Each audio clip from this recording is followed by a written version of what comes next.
है छतरपुर गांव की, जहां करिया अपनी पत्नी के साथ रहा करता था।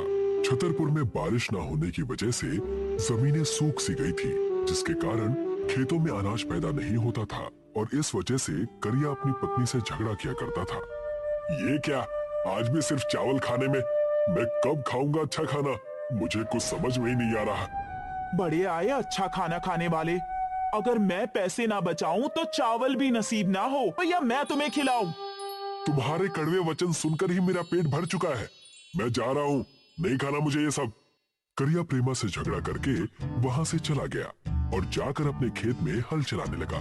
कड़ी धूप में परिश्रम करने के बाद उसे नंदू पहलवान नजर आया। अरे नंदू भाई, आज कहाँ से पहलवानी करके आ रहे हो? बड़े मुस्कुरा रहे हो, जरूर जीत कर आए हो। पहलवानी तो नहीं, बस ये एक मैं आम लेकर आया हूँ, यही गंदे नाले के पास से। क्या कहा? गंदे नाले के पास से? वहाँ आम कैसे मिल सकता है? क्यों नहीं मिल सकता? मैं ये लेकर तो आया हूँ, जाओ तुम भी ले लो। नंदू सोचने लगा और वहाँ उस गंदे नाले के पास चला गया। ये पहलवान जरूर पागल हो चुका है, मोटी बुद्धि का। इसे क्या पता कि गंदे नाले के आसपास भी कोई नहीं भटकता और ये पता नहीं कहाँ से आम लेकर आ रहा है। मुझे जाकर एक बार देखना चाहिए।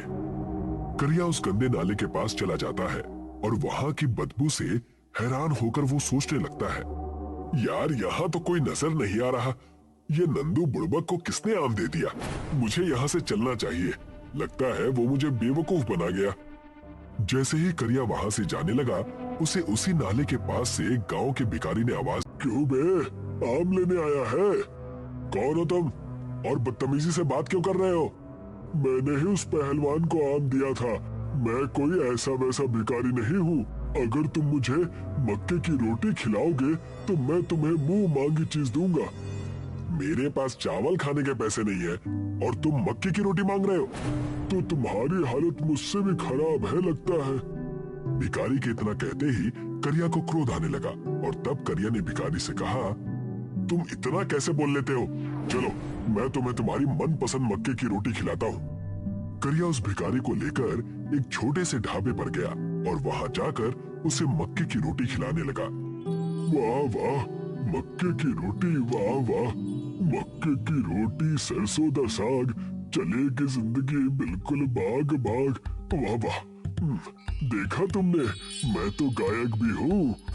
वो सब छोड़ो, खाना खाओ, मुझे और भी बहुत काम है। करिया ने उसे मक्के की रोटी और सरसों का साग खिलाया और उससे कहा, तुमने उस पहलवान को आम दिया था, तुम मुझे क्या देने वाले हो?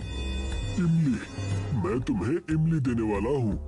इस इमली को अपनी पत्नी के साथ खाकर तुम इसके बीज को गंदे नाली के पानी के पास बो देना और जादू देखना। इतना कहकर भिखारी वहाँ से चला गया, लेकिन करिया उस इमली को देखकर सोचने लगा, ये कैसी इमली है? कहीं ये मुझे पागल तो नहीं बना गया? उधार में मक्के की रोटी और सरसों का साग भी खा गया और आम की जगह दे भी गया तो क्या ये इमली? करिया उस इमली को लेकर अपने घर चला गया और अपनी पत्नी प्रेमा को देकर कहने लगा, भाग्यवान, ये इमली ले लो, इसका कुछ बना देना या खा लेना। इमली की कौन सी सब्जी बनती है भला? इसे हमें खाना ही होगा ना? हाँ, खा जरूर लेना और ध्यान रखना, इसके बीज मुझे दे देना, मैं इसको बो दूंगा।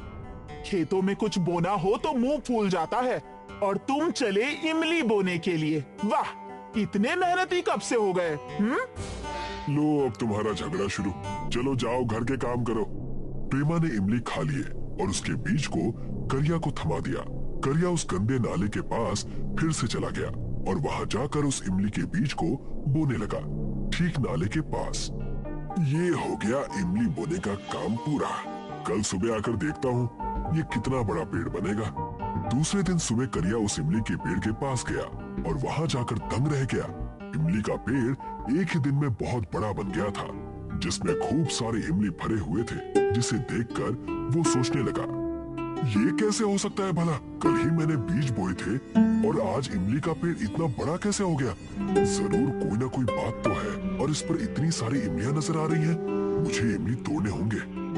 करिया उस इमली के पेड़ से इमली तोड़ने लगा और जैसे ही इमली करिया ने तोड़ी, उसमें से हीरे निकलने लगे। इमली के टूटते ही हीरों की बौछार होने लगी, छोटे छोटे कीमती हीरे।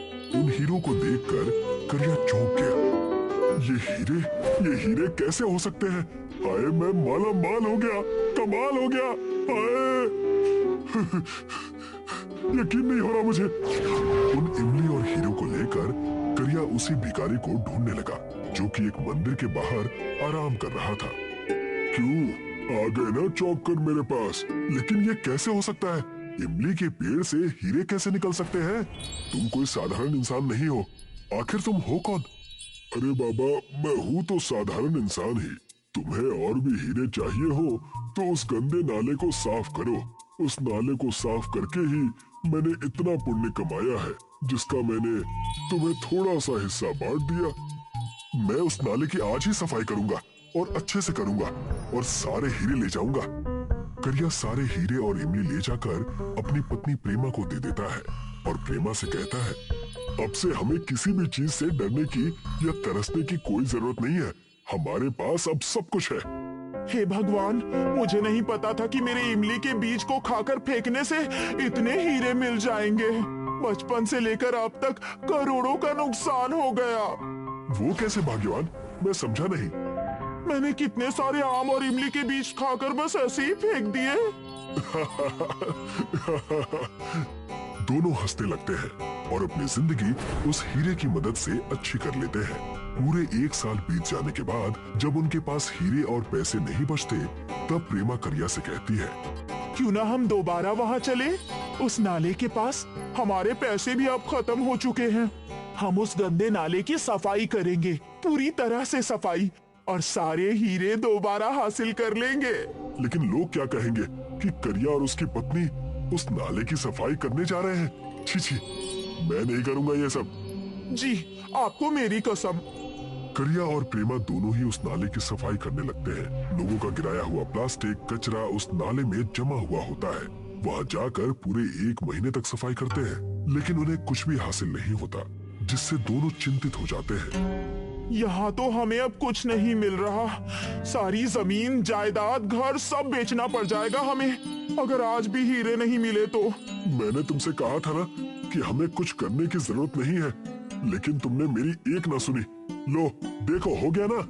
करिया और प्रेमा ने नाले को पूरी तरह से साफ कर दिया था। जैसे ही वो वहाँ से जाने लगे, करिया की नजर नाले के पानी पर पड़ी और उसने देखा कि नाले के पानी में हीरे तैर रहे हैं। सारे हीरे नाले के पानी के ऊपर आ रहे हैं, जिसे देखकर दोनों झूम उठे। हुर्रे! हीरे मिल गए! हुर्रे!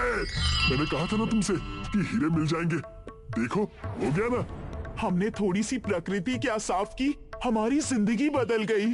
अब से हम इन हीरो से मिले पैसों को दान करेंगे और अपना जीवन जिएंगे। तुमने सही कहा, हमने भूखमरी देखी है, हम ऐसा ही करेंगे।